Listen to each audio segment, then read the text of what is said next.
And welcome back to a fresh episode of Business Growth Show. I'm your host, Sam Dunning, co-owner over at webchoiceuk.com. And if you haven't done so yet, check out our weekly email where we share actionable website and B2B marketing tips, useful goodies, podcasts, resources, and more to kick off your week with a bang. You can give it a shot over at businessgrowth.emails. So joining me today, I've got Mikkel Plæhn. He's the head of demand over at Growblocks. Mikkel, welcome to the show, sir. How are we doing? I'm good. Thanks so much for having me.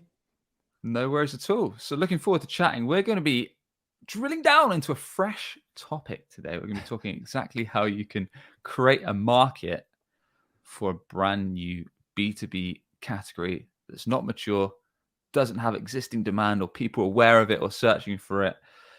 Excited to dive in. So before we get down into the weeds on this, Mikkel, what does creating or building demand actually mean? Well, I guess it's one of those new fancy terms. Ultimately, for me, it's a way to generate revenue. That's really why we're here. Yeah. So building up cash in the bank. Yep. And it is kind of a new motion at the end of the day, right? And I think we talked a bit about it in the the warm up that we did. So there's been a lot of focus on lead gen. You're gonna hear Chris Walker, if you follow him on LinkedIn, talk a lot about the pains and challenges with that. I think with creating demand, it's really just finally a frame to talk differently about how marketing can go and create revenue. Yeah.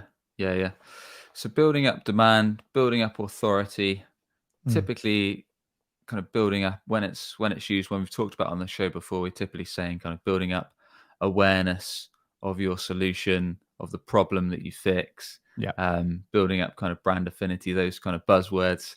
So when the market prospects might not need your service now, but when they do, you're kind of the brand that's top of mind. But today we're going to be talking about actually building that when a category doesn't exist, because usually when we're on this show, we're talking to B2B marketers, but they're in categories that are known. So they're in mature sectors, businesses where people might be searching for on Google already. People know there's a problem to fix, but why the heck would you want to try and build up demand for something people aren't aware even exists? Well, you don't have any competitors, so there's that, and it's also a big challenge, which tends to motivate a lot of people and make it more fun. But really, I think it's because obviously the founders here, they saw a problem that was waiting for a solution, and they kind of have it, right? So I think it's natural in that sense. And I think when we've talked about it internally, it's not that we're building a faster car, we're building a new means of transportation, right? So I mean, if we get a bit, I guess, practical, what we're solving is how companies plan revenue effectively in a B2B SaaS business. And there obviously is a process for it today. People don't just make up a number. So they do have a process they follow, but there's a lot of problems baked into that process. And that's where you, from a marketing perspective, can start playing quite a lot. But to play devil's advocate here, as I like to do, creating a category, a brand new category, isn't that like hugely expensive, resource heavy? Because you've got to build up so much awareness when you could just jump into something that already has market demand and chuck some cash at it and you'd probably be okay, right? Sure. I mean, there's always going to be a downside, whether you go into a highly competitive market or needing to prove that there is a market for something. There's going to be challenges and they're going to be different. Very few effectively succeed in creating a category, at least the one they themselves label. So there's also that. But at the end of the day, what we're seeing is just that there is a problem that can be solved, that we believe we can solve, and going after that and believing that we will be successful at the end of the day. So it's the challenge that's motivating and effectively building up awareness to a very real problem that does exist at the end of the day. Yeah. And I want to lay down a bit of a step-by-step of what you've done so far, because I know you guys are doing it over at Growblocks and some of the steps that you take. But for anyone that's tuning in and thinking this is quite intriguing, when should I want to look at it from two angles, really? I mean, when does it make sense? Because like you say, a lot of businesses, a lot of organizations that try to create a category either do so, chuck a ton of money at it and fail, or they just end up sliding into an existing sector or position. when shouldn't you go about creating a category in your thoughts? Well, I don't think you can put a timer on it. Even if you start creating it, you don't know when that category will effectively form. And what's the goalpost? Is it that now there's a Gartner report label with your category name? I think that's going to be really hard to kind of say this is when it's done, when the category is here. Ultimately, it's just a name for what we do in our space. And I think if you're building something that's highly differentiated to the competition you're faced, if you are in a competitive market, well, then it does make sense to create a label for it to make it clear that this is a different solution. So I think, sooner rather than later, that would be my 2 cents. Okay. And what are some of the outcomes that you should aim for when you are going about a process like this? Well, obviously that people know the category and they know you're in it, right? So this is back to the good old immutable laws of marketing by Al Ries, right? You need to find a category you can be first in, and if you are that, then you will be perceived as the leader, right? And if that's the case, then you're going to have an easier time closing those potential deals you get through. But this is very much at the end of having created a category that things will get a bit easier for you. And you can look at someone like Salesforce. They're still growing, 30% year over year, still perceived as the leader, right? In CRM and growing ever so fast. So I think there can be a lot of benefits in establishing a category. It basically means you start owning a peace of mind with someone. I suppose it's one of those things, really. It's like you're either all in or not. Like I don't think you can go half-heartedly with this, can you? No, someone is going to at least place you in a category. And what is that going to do for you? What's that going to be like if you're a sales rep and someone says, well, you're an email marketing software? And you're like, no, actually, that's not entirely what we do, right? You do need a frame for how you have that conversation and present yourself. And if you don't choose, your category is going to be chosen for you. That's a great point. All right. Well, we've framed this up pretty nicely. I want to get stuck into, because I'm quite keen to know what you're doing over there and how our listeners, how everyone tuning in, if they're considering, perhaps they run a business or maybe they've got a side hustle and they're thinking, quite like the sound of starting my own category. How do I go about doing that? A lot of hard work. Yeah, definitely, I'm sure. What are some of the first considerations before we get into the practicalities? Like, I guess things like the mindset. What do you need to research and prep before you start doing the actual groundwork? Yeah, a bunch of things actually. So when you are a startup, you know very little things, right? So I have experience with later stage companies, so series A, B, C, so on. And usually in that case, you have a lot of structures in place that you take for granted. You know who you are going for, who is your target audience, what does an ideal customer look like, what markets are important to you, what are the pain points, and how do you present those pain points and make them real? How do you offer up a solution and proof points for that? There are a lot of those elements you will take for granted and have quite frankly an easier time if we're being honest. So those elements are very critical. Initially, we stumble a bit around thinking, hey, should we go for the finance team? Should we go for the CEO? And it became maybe we should go for everyone. And the problem with that is then you start watering down the message because they have very different challenges and priorities. So you need to pick one, at least initially, and then go. And I think that was one of the most important decisions we made, because it meant that all the conversations, all the content we created, all the marketing material, all the messaging got so much clearer for us in going and creating all that, that stuff we're going to get into basically. So I think you do need some of those elements in place as you want to go and build your category. Yeah, it's a good point. I mean, we've talked about this before, kind of picking out an ideal client profile and nailing down who you actually want to target with your marketing. Yeah. So you're not doing a kind of shotgun approach. You're not spraying and praying. You're not putting thousands of dollars into campaigns trying to attract everyone. And in the end result, you're attracting nobody.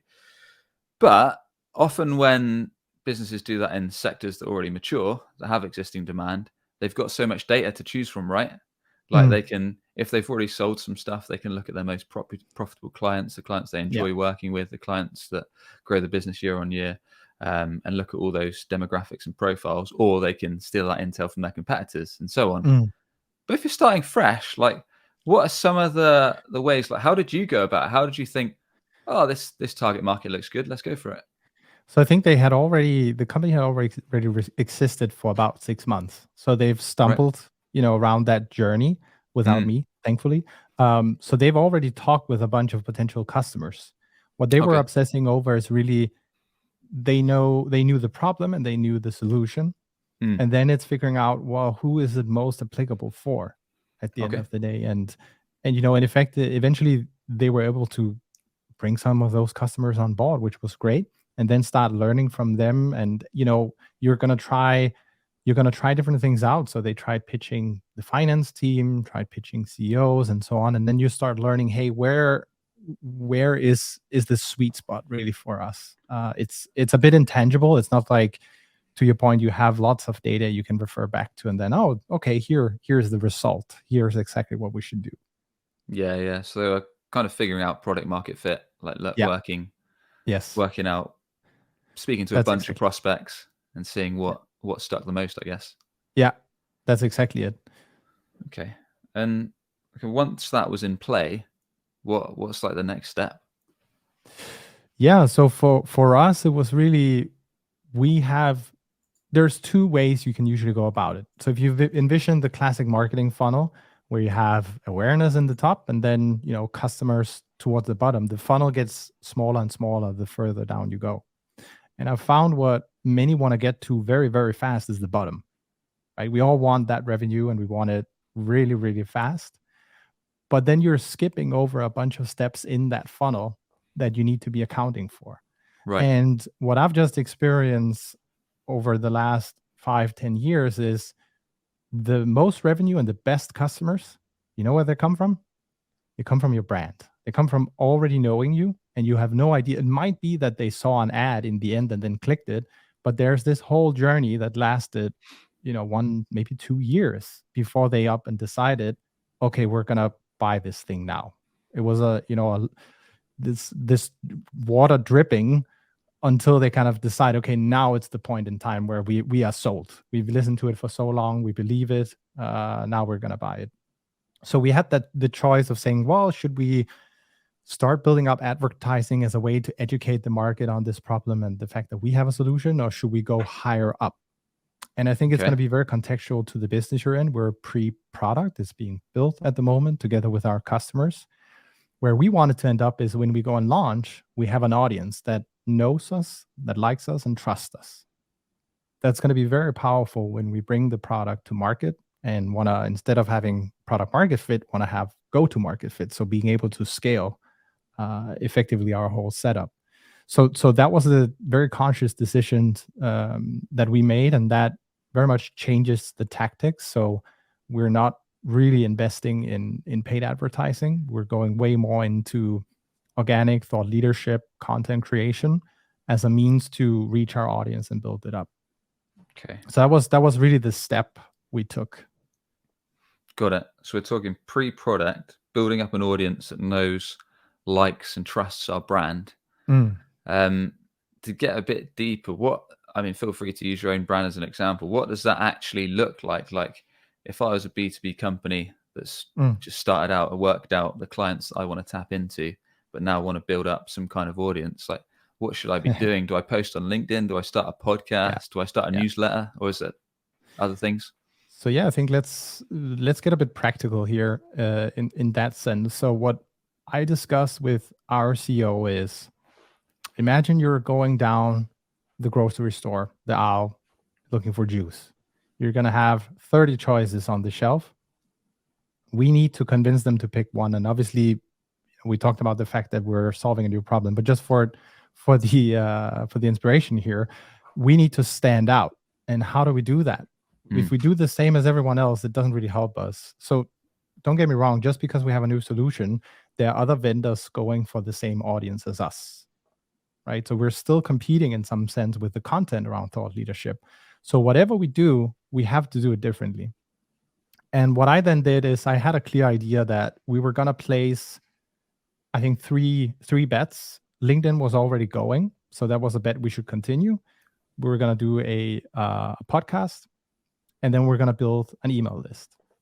The thing is, with the email list as an example, any business is going to have an email list. Any business is going to have a newsletter.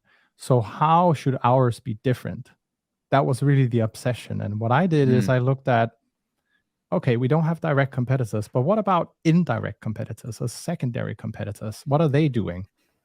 And I signed up for all their newsletters, listened to all their podcasts.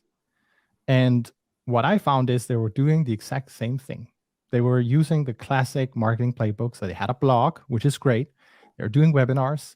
And then they send out this bi-weekly branded email where all they're doing is adding in the blog post and then, a shotgun towards the entire audience. And that was the recipe every single one followed.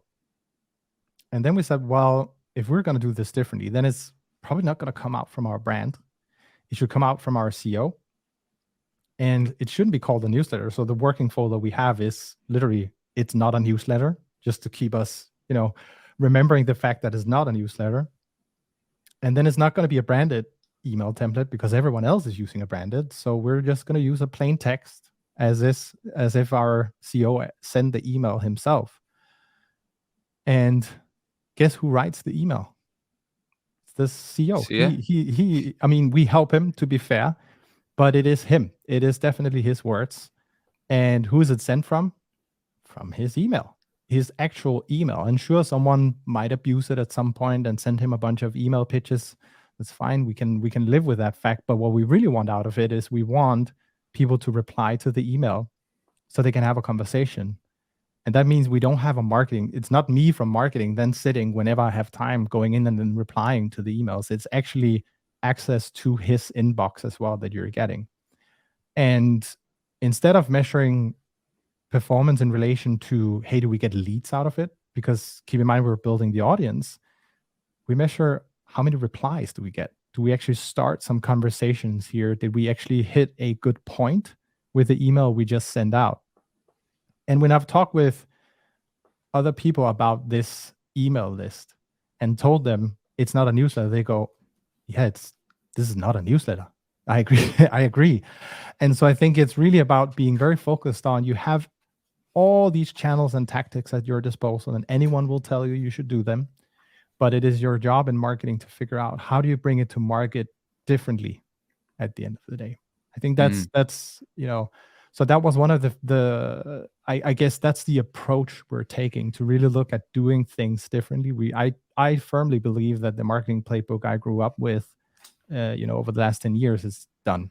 It's served its purpose. Now things are changing, and it's time for anyone in marketing to follow along with that change. Good stuff. All right, so we're talking about differentiation, and like you've only got to look at a few B2B tech, a few B2B SaaS website homepages, and all the headlines are very similar. Yeah. In fact, a lot of them use too much jargon that probably their ideal clients don't even understand. Yeah. And then apart from that, you've got award-winning, best-in-class, world-class this. We just won a G2 award. We just got funding. And it's like, I've already fallen asleep because you're just the same as every other competitor in your space. Yep. But you're talking about doing the polar opposite of what your competition's doing, which that's it. Makes sense if you want to stand out in kind of sea of the sameness. So yeah, good point. So that's how you did it with your email list. And then you mentioned you kind of place bets on 3 channels. I think you said podcast, email, and LinkedIn. Yeah. So maybe if we continue, how do we even grow that list? Because the classic approach is then you have a webinar or an ebook or something that you drive a lot of traffic to, sometimes even paid. What we had going for us was LinkedIn. So Tony, he was very active, and we actually, amped the volume up for that to be a daily thing for him. It's obviously very much also his achievement, to be honest. It's again a lot of his insights and stories being shared, but he was starting to get more and more traction effectively from this effort, and also from talking with a lot of people in the industry and the challenges they had. He could tell that story and give his insight on LinkedIn, right? So he was getting more and more exposure, and with this email list, we basically just started dropping it into the first comment. Yep. And people would open and sign up because they liked the post. They wanted to hear more. And because it was not just a newsletter, it's, hey, I have this email I send every second week where I go into more details around some of these things. Then all of a sudden the context was just really perfect. So that's helped us actually grow that list quite fast. And I would just say the stats we're seeing in terms of open rates, even how many read the email, is beyond anything I've seen before. So that's kind of how we've grown the list for this email, basically. And growing an email list is hard, right? Yeah, it's really hard. I think we've been doing, for a real example too, I think we've been doing this shows one probably for about a year or so. Haven't pushed any paid towards it at all. Just do like one plug on the show, and then like you say, occasionally plug it on the LinkedIn comments. And I think we're approaching 800 subs, something like that. So it's a very kind of slow and steady growth that we've seen with limited pushing, no like ads. So where do you sign up? Now you can plug it. Businessgrowth.email, but yeah, we plug it at the start of the show, so all is good. But yeah, that's interesting. I mean, there's a few points to dig into there. I mean, like you say, you chose specifically your CEO to do it. It sounds like he's got the expertise there. He's got a story to tell. He's not hiding behind like the brand or the company. Like it sounds like a lot of the competitors would do. So people were reading his posts on LinkedIn, trusting he had the expertise, and then thinking, I want to get a bit more of this, and diving in to sign up. Yeah, we'll say the subject matter expertise is absolutely key. You really need that if you want to go and create an impact with the audience. The risk you face is you're going to do desk research, and what are you going to land on? You're going to land on a blog post. You're going to read it, and they're going to give you, okay, these are the 3 ways to solve the problem. You're going to read the next one, and they have the same 3, and it's going to repeat over and over. So you're going to be stuck with the same takeaways as everyone else. And the fact that we have a CEO who really knows the space, knows the job our audience is performing, well, that means we can have a very unique point of view as a business and share some very sometimes non-obvious solutions for the audience. And that's incredibly powerful. So you definitely want to have access to a subject matter expert if you're going to go and be successful at some of this stuff. Otherwise, you need to do a lot of research beyond just what you can read. You actually need to go and talk with people. Sure thing. And I'm sure a lot of people are thinking, this is great, but how scalable, I'm saying this with inverted commas for anyone listening, how scalable is this? To use the CEO? Not just to use the CEO. I'm thinking, or in my mind, maybe to use the CEO as the company gets bigger and think he gets busier and has other tasks to manage. But that's that to one side, I guess. But in terms of actually growing the audience, in terms of LinkedIn, still great organic reach. But we're not going to get a second CEO to post on LinkedIn, right? That's the point. And I think that's okay. I think it's more about enabling him and then tapping into new channels at the end of the day. So we haven't really talked about, for example, the podcast, right? But if you look at the newsletter or the email list, I should say, we're transferring his audience from LinkedIn to an email list. And then we introduce the podcast, and it's the same effect that's happening there. Now we're transferring from LinkedIn and from the email list to the podcast, right? So you can kind of shuffle it around, and that gives you a bit more scale.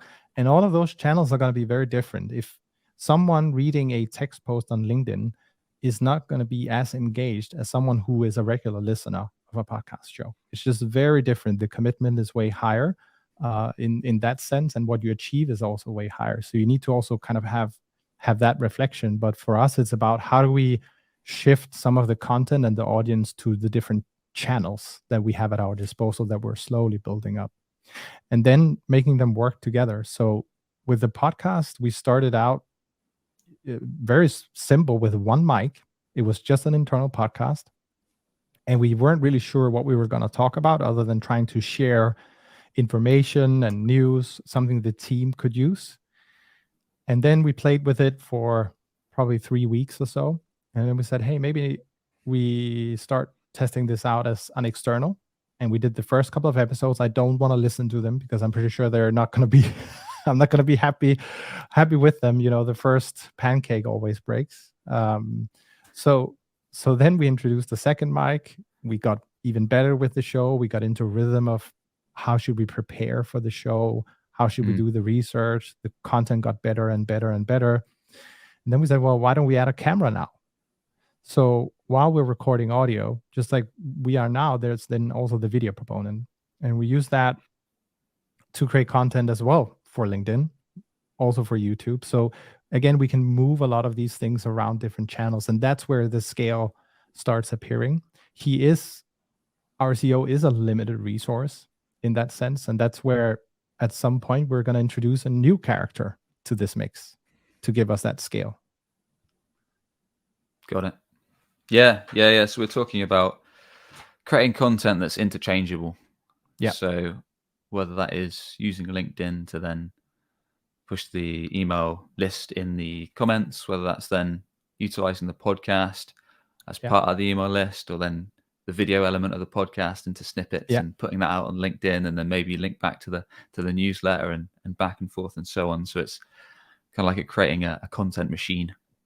And it's absolutely key, because if you go back to kind of why you and I are talking, when it is a new market you're creating, you do need to educate on the problem.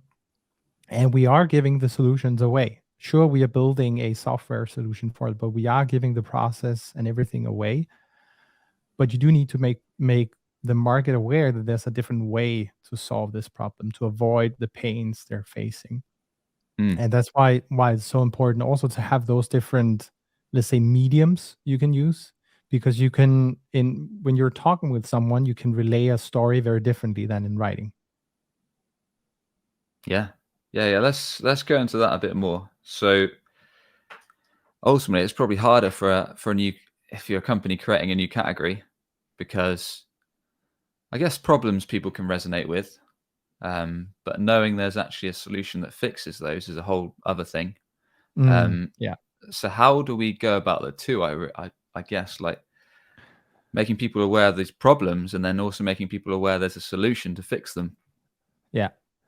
So I think there's a bunch of experts out there that you should listen to. There's a couple of books on category creation. I actually can't remember what they call. I think Category Pirates have one book on this subject, and there's a lot of frameworks you can follow in order to go and create basically a category. I'm totally losing, by the way, trail here for a second. No worries. I was just saying, we were talking about kind of how do you share the problems with your target market that you fix, but then how do you also make that target market aware, because they're not aware right now that there is a solution that's going to fix these points and it's actually trustworthy. Yeah. So that's also, I think, future problems for us, right? But if you look at our approach right now, LinkedIn text posts where we will get a lot of impressions, that's where we start talking about some of the issues. We might have part of a solution there, but you won't have the entire recipe, because it just doesn't fit the format. You're gonna need almost an ebook or something for it. Then the next proponent is, well, the newsletter or the email, we can write a bit more. We can effectively go a bit more into detail, also follow up with the questions that there are. And in the podcast, we can go even deeper and very specific to, hey, this is how you can build a model for your revenue. This is how you go about annual planning for revenue, and so on, right? So that's where we get more into details around some of the solution, and they will start realizing, okay, there is a different way of doing it. And then at some point, when you introduce the solution to the mix, you are going to need proof point. You are going to be able to say, hey, we have these customers, hear what they say, and listen to them, don't listen to us, kind of the classic saying, right? That proof is a big proponent of it. You also have, if you Google for the greatest sales deck ever, I don't know if you know this one. I can't remember his name right now. It's actually a bit annoying, but Andy Raskin is the guy. He basically has a model for how to create your strategic narrative. And that's effectively how you go and pitch to the market. And I think there's something like 5 steps to it. There's a change happening in the market. So when Drift, the chat company, created a category, they said, well, what's changing is we have a mobile phone, we have Netflix, everything is now. We want an answer now. And then they spent a lot of time unpacking what problems that change created, also for you as a brand. And then they tease the promised land, basically. Imagine a world where, a customer could get an answer right now for the challenges they have. And then, well, the good news is you can. And they had, all these features as magic pills that would solve the problem, right? So there's a structure you can use. That format works really great if you're guest appearing on a podcast or if you're presenting at a keynote and so on, right? Again, it's back to the medium you use. And I think that's where you need to be clever on what channels are at your disposal and how do you tell the story in different places at the end of the day.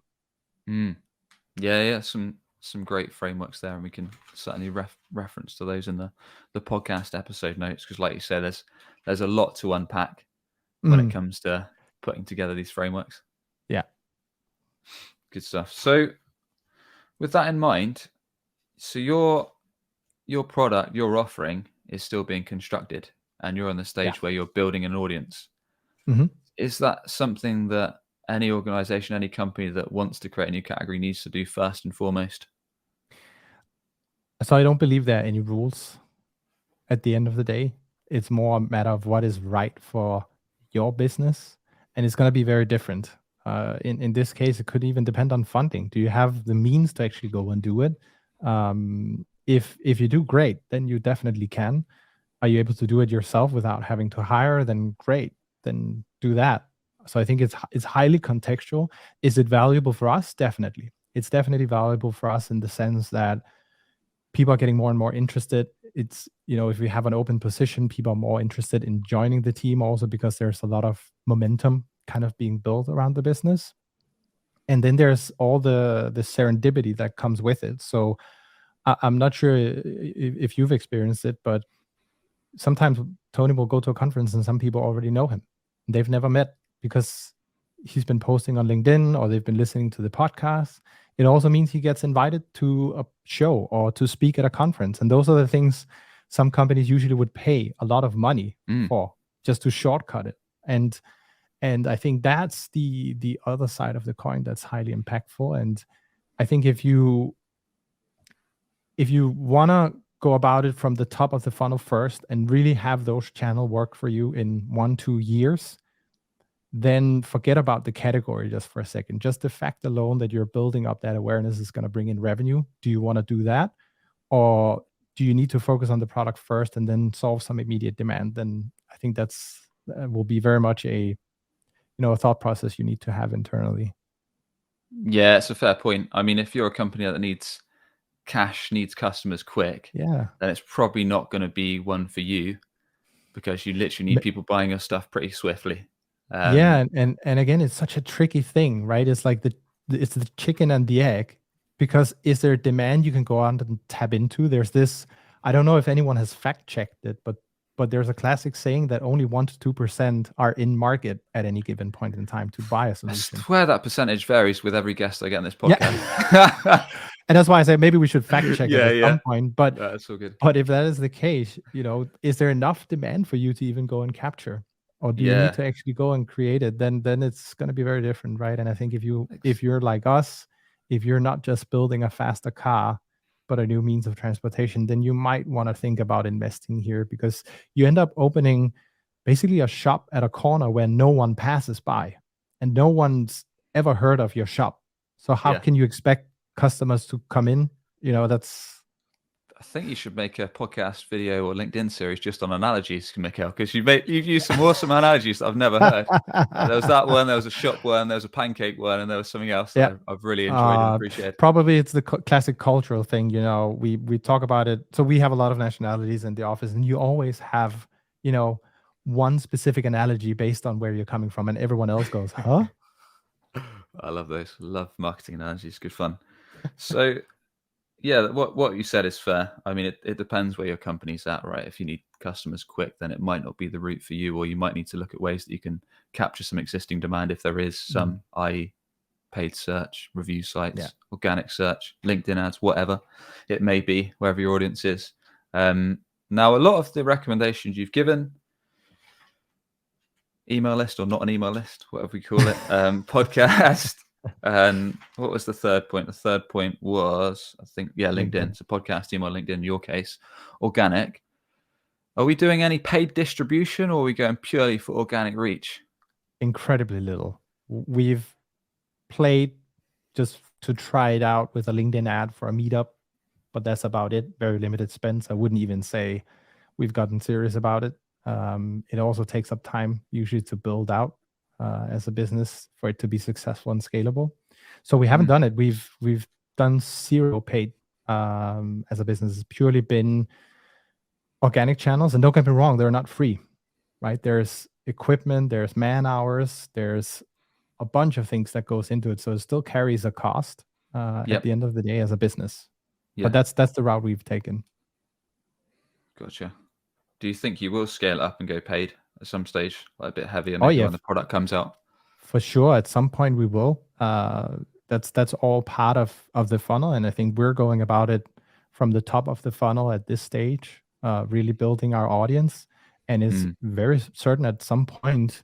Well, then it makes complete sense to add some amplification to some of the elements we're doing, but it also, for us, it's been about taking one step at a time. So, like I said with the podcast, let's first try and see, can we have a conversation and record it? Are we good enough at that? And then once you've validated, yes, we can talk, then what should we talk about, right? There are steps to the process. Even when you add video, it's another proponent of complexity. When we start adding paid, it's another step to the process where you need to be able to test out, fail again until you finally succeed. So I think that's just, the approach we've taken with basically the channels we're building up. Yeah, I feel like we could have called this episode "How to Create a Market for a New B2B Category" / "How to Create an Audience for a New B2B Category," because it's taken an interesting turn, and I think that's, like you say, some really worthwhile points.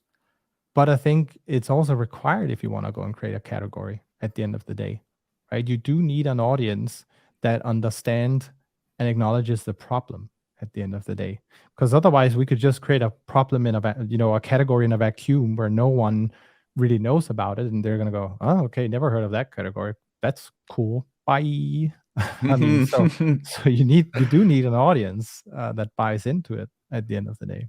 Yeah. And I like that you mentioned a bit earlier about some of the hidden benefits of creating an audience, because like you say, things like getting invited to speak at events, getting invited onto podcasts, series, guest articles, whatever it might be, because you're exactly right. Like your CEO, your team's had it. We get that. Now we've been around a little while with the show. It's a nice added perk, I suppose, and it just builds on that brand, that credibility. Makes more people aware.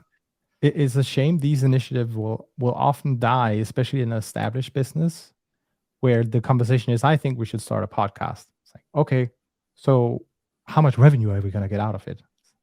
I don't know. Okay, when are we going to get any revenue out of it? Maybe a year? And then already there, it's dead.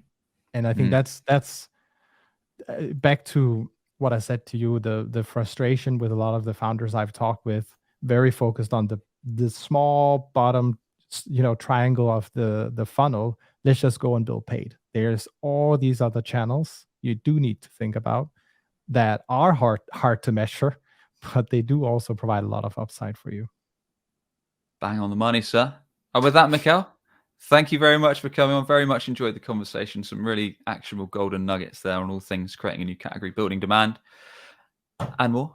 And with that, please do tell us more about how everyone tuning in can connect with you, learn more, and any way you want to send them.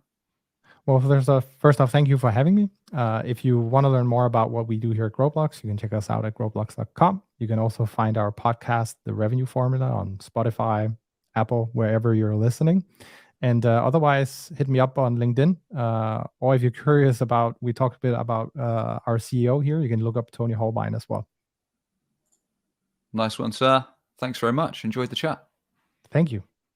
No worries. We'll put all of those links over in the show notes at businessgrowth.marketing. And as always, if you found today's episode interesting, entertaining, why not give us a quick review on your podcast channel of choice, or if you're on YouTube, a quick subscribe goes a long way.